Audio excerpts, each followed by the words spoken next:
آج ہم بات کرنے والے ہیں الیاس قادری صاحب کی، جنہوں نے دعوت اسلامی بنائی ہے۔ سب سے پہلے بات کر لیتے ہیں کہ وہ ہے کہاں کے۔ وہ پاکستان کے ہیں۔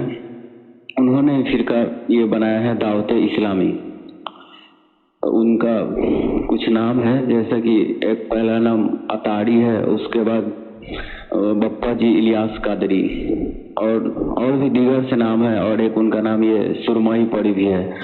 انہوں نے پڑھائی کوئی مدرسے سے حاصل نہیں کی، وہ ڈائریکٹ کیا بولتے ہیں چھولا بھٹورا، چاول، آلو، پیاز یہ سب بیچتے تھے۔ اسی سے وہ بیچتے بیچتے مولوی ہو گئے۔ وہ یتیم تھے۔ اس کے بعد کیا کرتے تھے کہ انہوں نے پڑھائی کی نہیں، اس کے بعد چھولا بھٹورا، مربع، سبزی، کلفی بیچتے تھے۔ اس کے بعد جھاڑو بناتے تھے۔ اس کے بعد وہ امامت کرنے لگے ایک مسجد میں امامت کرنے کے بعد ایک دن ایک آدمی ان کو گفٹ میں عطر دیا۔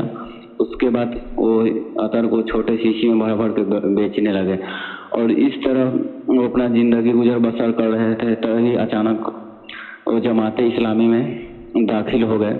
انہوں نے خود جواب دیا ہے کہ انہوں نے کوئی درس نظامی نہیں کیا ہے۔ دعوت اسلامی سے قبل میرا کاروبار، اچھا پھر درس نظامی، میں نے درس نظامی نہیں کیا، ایک دن کا بھی کورس میں نے نہیں کیا۔ میرا بس وہ مطالعہ، علماء کی صحبت،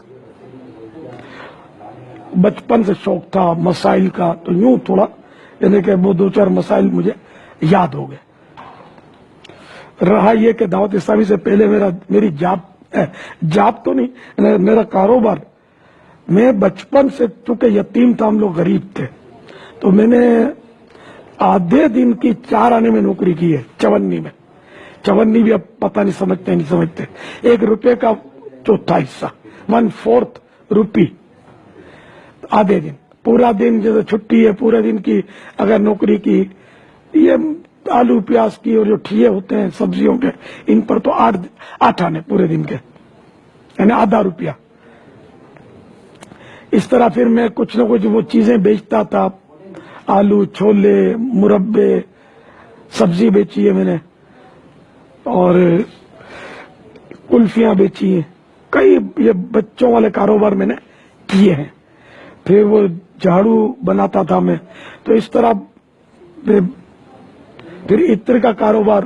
تو یوں شروع ہوا کہ میں نے غوث پاک کی ایک منقبت لکھی، سلام سلطان اولیاء کو ہمارا سلام ہو، اور اس کا خوبصورت ٹکڑا بنوایا، اور ٹکڑے میں نے یہ کچھ باتیں ٹکڑے، تو ایک نوجوان آیا میرے پاس، اس نے کہا یہ ٹکڑے پر ایڈریس لکھا تھا نور مسجد پر، میں نور مسجد میں امامت کرتا تھا، تو اس نے مجھے اتنی بڑی بوتل عطر کی تحفے میں دی۔ جو آیا تھا وہ غوث پاک کے دیوانے تھے وہ، تو یہ عطر کی شیشی پر میں نے چھوٹی چھوٹی عطر کی شیشی حاصل کی، اور میں نے، میری ملک تھی، مجھے تحفہ دیا تھا، میں نے اس کو 2 روپے کی یا 1 روپے کی وہ شیشیاں بیچی۔ پھر میں اس کی دکان پہ گیا، میں نے کہا اب میں تم سے خریدوں گا عطر، تو میں نے عطر خریدا، لگانے کا پہلے سے شوق تھا مجھے، تو میں نے عطر خریدا، اور پھر میں نے بیگ میں رکھ کر عطر بیچنا شروع کیا۔ پھر کسی نے کہا عطر تو لوگ روز لگاتے نہیں، کبھی کبھی جمعے کو لگاتے ہیں۔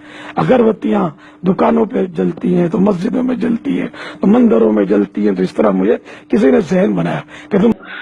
اس کے بعد جب ان کو مولوی بنا دیا گیا، تو پھر کیا ہوا، طرح طرح کے فتویٰ لوگوں کو دینے لگے۔ ہاں، ایک طرف اور آپ کو لے جانا چاہوں گا، جیسے اب جب وہ دعوت اسلامی بنا لیے تو طرح طرح کے پروڈکٹ لانچ کر دیے، جیسے ان کا ایک پروڈکٹ ہے مدنی پھول، مدنی محفل، مدنی گلدستہ، مدنی منع، مدنی بلی، یہ سب مدنی لگا کر لوگوں کو ٹھگتے رہتے ہیں۔ بات کریں گے اپنے امام اور اعلیٰ حضرت کی بات کریں گے، اور مدینے والے کی بات نہیں کریں گے، اور جب ٹائٹل لگانا ہوا تو مدنی ٹائٹل لگا لیں گے، عاشق رسول لگا لیں گے، اور جب حدیث پر عمل کرنے کی بات آ گئی تو وہ ہے کہ 4 امام چاروں برحق، ہم اپنا امام کا پکڑ رہے ہیں عقیدہ۔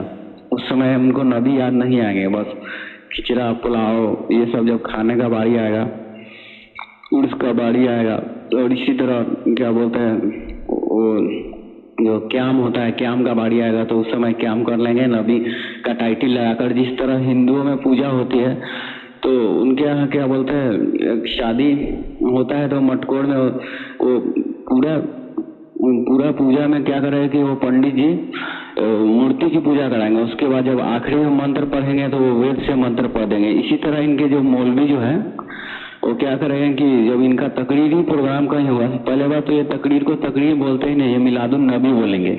اس پروگرام میں کیا کریں گے کہ اپنے حضرت کی اور پیر مرید کی کہانی سنائیں گے، اور جب میلاد جو ان کا جو ختم ہو جائے گا تو ختم ہونے کے ٹائم میں کیا کریں گے کہ اس سمے قرآن میں جو دعا ہے اس دعا کو پڑھ لیں گے، اس کے بعد نبی پر درود پڑھ کے اور اس کے بعد میں چاروں کل پڑھ کے فاتحہ کر دیں گے سیم پنڈت جی کی طرح.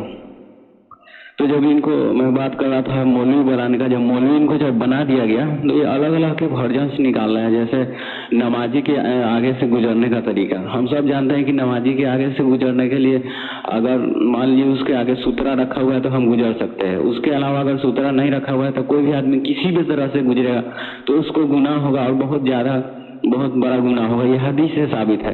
اب یہ کیا کرتے ہیں، یہ مسئلہ دیتے ہیں کہ ایک نمازی کے آگے سے گزرنا ہے تو دوسرے آدمی کو کھڑا کر دو، اس کے بعد اسے 100 آدمی نکل سکتا ہے. یہ ایسا مطلب یہ نالج دے رہے ہیں تاکہ جو اس وقت کا نوجوان ہے وہ سمجھے گا کہ کیا بڑے مولانا ہیں. دوسرے مولانا نے تو یہ بتایا نہیں، اب یہ بتا رہے ہیں تو یہ کتنے پڑھے لکھے مولانا ہوں گے. اور اسی طرح لوگوں کو یہ گمراہ کرتے رہتے ہیں. اس کے بعد قرآن پڑھنے کا بات آیا تو ہے کہ ارے یار یہ کیسے ہو سکتا ہے، کسی کا ترجمہ پڑھ لیں گے، کسی کا ترجمہ کیسے پڑھ سکتے ہیں، گمراہ ہو جائے گا. ہاتھ دھو بیٹھے ہوئے ایمان سے پتہ بھی نہیں چلے گا کب ہاتھ دھویا. لوگوں کو گمراہ کر رہے ہیں کہ مطلب جو ترجمہ ہے وہ ہمارے حساب سے پڑھو، کیونکہ اگر تم کو کچھ سمجھ میں آ گیا گڑبڑ تو ہم ساتھ میں رہیں گے نا اس کو سمجھانے کے لیے کہ نہیں بیٹا اس قرآن کے آیت سے یہ مراد ہے، وہ مت سمجھنا، وہ حضرت بتاتے ہیں اسی طرح سے سمجھو، اماموں نے ایسے سمجھا ہے، قرآن کا ڈائریکٹ ترجمہ کیسے پڑھ سکتے ہو. اور اسی طرح لوگوں کو گمراہ کریں گے. اور ایک اور واقعہ جو حضرت علی رضی اللہ عنہ کے بارے میں بتلاتے ہیں کہ حضرت علی رضی اللہ عنہ جب گھوڑے پر چڑھتے ہیں تو وہ ایک طرف سے چڑھ جاتے تھے، مطلب پاؤں رکھ کر، دوسرا پاؤں رکھتے تو الحمد شریف سے لے کر والناس تک پڑھ جاتے تھے. یہ وہ بتاتے ہیں. سب سے پہلی بات کی محمد صلی اللہ علیہ وسلم حضرت عمر فاروق رضی اللہ عنہ کو بتایا کہ قرآن کم سے کم 3 دن میں ختم کیا تھا، تو حضرت علی رضی اللہ عنہ پھر کچھ ہی سیکنڈ میں کیسے ختم کر دیں گے، وہ نبی کے فرمان کو نہیں مانیں گے. اور دوسری بات کی یہ جو بات بتا رہا ہے کہ حضرت علی رضی اللہ عنہ ایسا کرتے تھے، یہ کوئی بھی حدیث سے ثابت نہیں، یہ اپنے من سے بنا کر بولتا ہے. حضرت علی رضی اللہ عنہ کی شان ہے، اس کے بنانے سے، اپنے من سے بنانے سے کرامت یہ کچھ نہیں شان میں کمی ہونے والی. یہ اپنے سے شان بناتے رہے گا تو یہ شان میں کسی کی کمی نہیں ہونے والی. ان کی جو شان ہے وہ شان ہے، لیکن ہم کرامت کو مانتے ہیں. لیکن کرامت کا مطلب یہ نہیں کہ اپنے من سے حدیث بنا لیا، اپنے من سے کتاب بنا لیا، کتاب میں لکھ دیا اور اس کے بعد لوگ کہے گا کہ تم حضرت علی کو مانتے ہو، دیکھیں ہاں تو ان کی باتوں کو کیوں نہیں مانتے، فلانے امام کو مانتے ہو، دیکھیں ہاں تو اس کی کتابوں کو کیوں نہیں مانتے. ارے یار جب اس امام کو مان لیا تو پھر کتاب کو مانو نا. اس کا کیا مطلب ہے؟ امام کو ماننا ہے اس کا مطلب کہ اس کی کتاب میں جو بھی سب صحیح لکھ دیا ہے اسی کو نہ مانیں گے، جو غلط لکھ دیا اس کو کیسے مانیں گے؟ لیکن نہیں، سب بات کو مانو. یہ تو پھر وہابی کے جیسا ہو گیا. اور سب سے بڑھ کے جو یہ بات ہے کیا بولتے ہیں، ان کے کرائے کے ٹٹو کیا بتاتے ہیں کہ پاکستان میں حیدرآباد ہے، وہی حیدرآباد میں ان کے ایک مرید کے گھر میں بدعقیدی ہو گیا تھا. تو اس کے بعد وہ کیا کرے کہ سوچا کہ ہم نیند میں مطلب دعا کیا کہ ہمارے لیے رہنمائی کرے. اس کے بعد کیا ہوا کہ وہ بولتا ہے کہ آنکھ بند ہو گیا اور دل کھل گیا. اس کے بعد نیند میں محمد صلی اللہ علیہ وسلم اور ان کے اعلیٰ حضرت مجدد دین بدعت و شرک نیند میں آئے اور اس کے بعد میں کہے کہ یہ احمد رضا خان کا دین ہے اور اس کو مطلب اپنا لو، اور یہ الیاس قادری ہے، ان کو دین کو اپنا لو. یہ ویڈیو دیکھ سکتے ہیں کس طرح سے بول رہے ہیں. حیدرآباد باب الاسلام سندھ پاکستان، ایک اسلامی بھائی کا بیان ہے، 1990 کی بات ہے.